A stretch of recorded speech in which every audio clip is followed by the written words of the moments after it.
jika kemarin saya bercerita tentang Nabi Daud dan seekor ular, maka minggu ini saya akan bercerita tentang kisah Islami Uwais Al-Qarani, sang penghuni langit, bersama dengan adik saya yaitu Anggun Putri. Simak videonya berikut ini.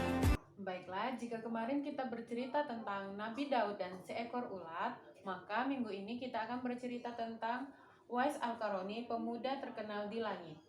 Baiklah, apakah Anggun sudah tahu Uwais itu siapa? Uwais Al-Qarani merupakan sosok pemuda yang tinggal di Yaman. Ia merupakan seorang pemuda yang tidak terkenal di Yaman, bahkan tidak ada yang mengetahui namanya. Dia seorang pemuda miskin dan memiliki penyakit kulit atau sopak. Walaupun ia miskin, namun ia terus bekerja keras. Ia bekerja sebagai pengembala domba milik orang lain. Hasil dari pengembala dombanya ini ia gunakan untuk kehidupan sehari-hari. Bahkan ia sedekahkan untuk para tetangganya yang miskin, walaupun ia sendiri pun belum berkecukupan. Uwais ini sangat patuh terhadap ibunya. Apapun yang ibunya inginkan, ia selalu senantiasa menurutinya.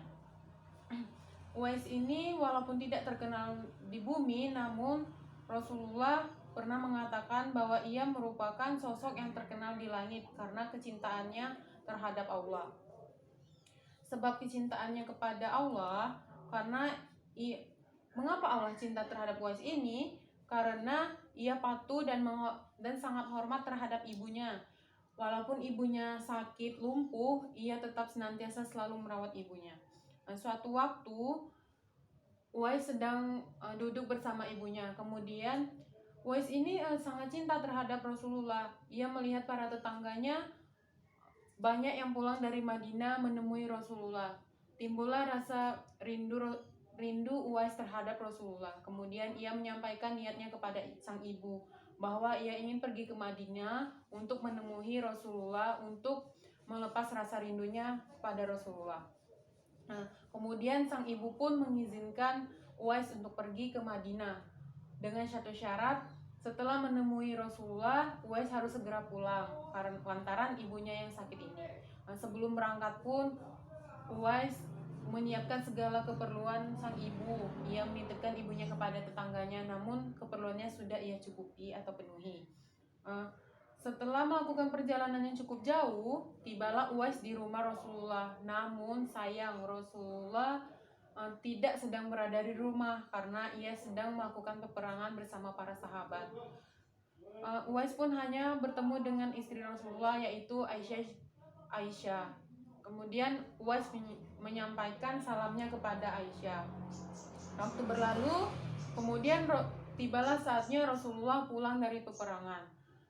Setelah sampai di rumah, Rasulullah langsung bertanya kepada Aisyah, sang istri, siapa sosok pemuda yang bernama Uwais yang mencarinya dan mengapa Uwais mencarinya.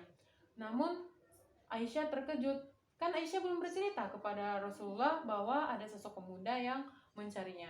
Kemudian Aisyah pun membenarkan bahwasanya ada sosok pemuda dari Yaman mencari Rasulullah. Ia rela berjalan kaki dari Yaman ke Madinah untuk mencari Rasulullah. Namun sayangnya ia telah pulang lagi ke Madinah lantaran sang ibu yang sakit-sakitan. Kemudian Rasulullah pun melanjutkan perkataannya tadi, bahwasanya Uwais Al-Qarani ini merupakan sosok pemuda yang terkenal di langit.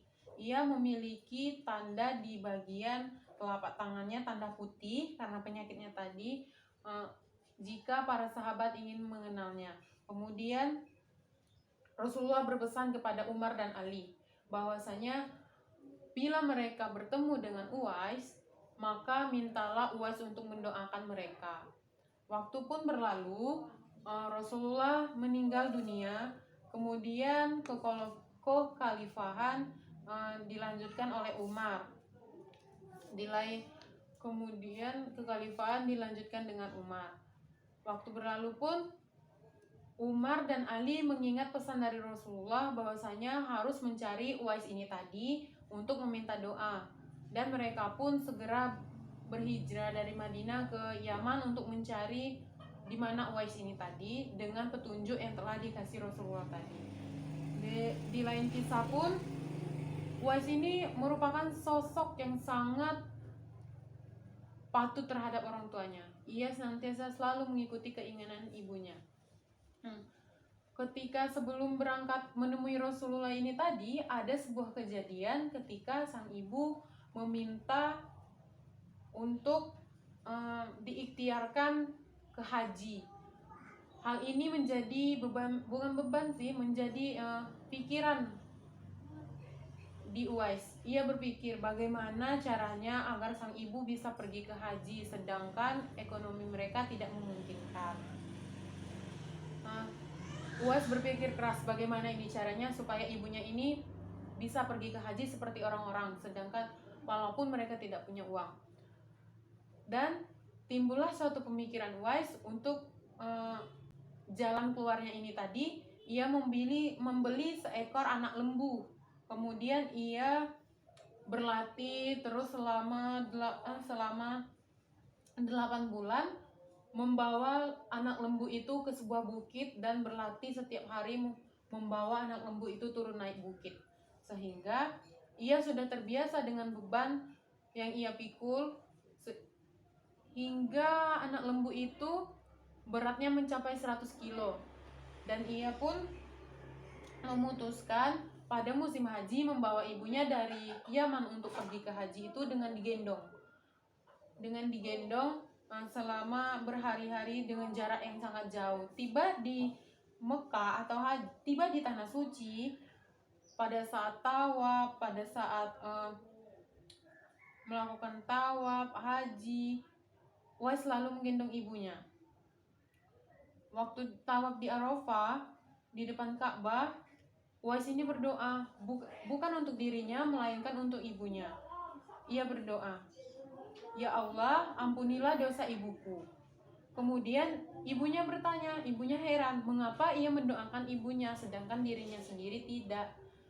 Kemudian ibunya bertanya, "Bagaimana dengan dirimu sendiri?" Lalu dengan mulianya Uwais menjawab, ia menjawab,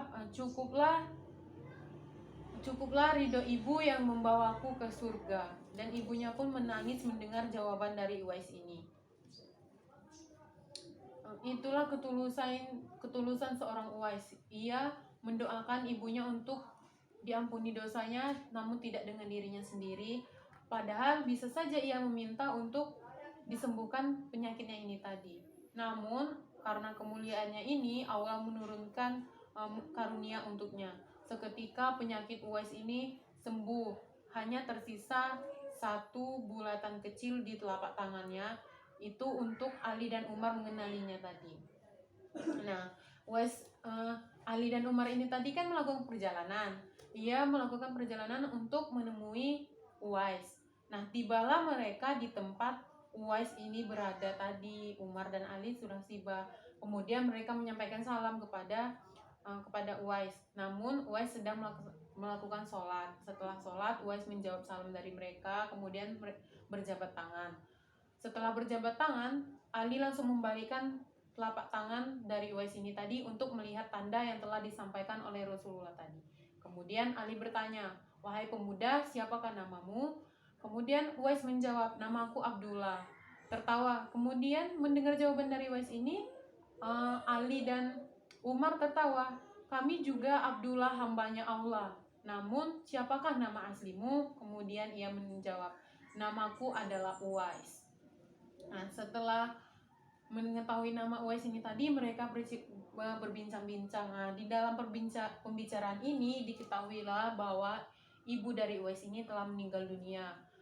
Maka setelah ibunya meninggal dunia ini, Uwais baru mengikuti kegiatan perdagangan ini bersama teman-temannya yang lain. Kemudian Uwais ini sangat memuliakan Umar dan Ali ini. Namun ketika mereka sedang berbincang ini, Umar dan Ali mengatakan ingin meminta tolong kepada Uwais untuk didoakan, karena teringat pesan dari Rasulullah tadi bahwasanya ketika mereka bertemu Uwais maka mintalah doa dari Uwais, karena sesungguhnya Uwais ini sangat dimuliakan di langit. Mungkin itu saja yang dapat disampaikan. Dari cerita Uwais ini banyak sekali hikmah yang dapat kita ambil. Contohnya salah satunya yaitu kita harus senantiasa selalu memuliakan ibu kita. Selalu kita sangat patut mencontoh sifat dari Uwais ini. Ia selalu memuliakan ibunya. Bahkan ia tidak punya uang pun ia senantiasa mengikuti kemauan ibunya untuk melaksanakan haji dengan cara menggendongnya. Sedangkan kita diminta tolong sedikit pun kita sudah mengeluh. Namun Uwais tidak. Untuk menggendong ibunya ke haji pun ia tidak segan. Kemudian kita harus selalu bersikap bersyukur, sabar atas apapun yang terjadi di kehidupan kita.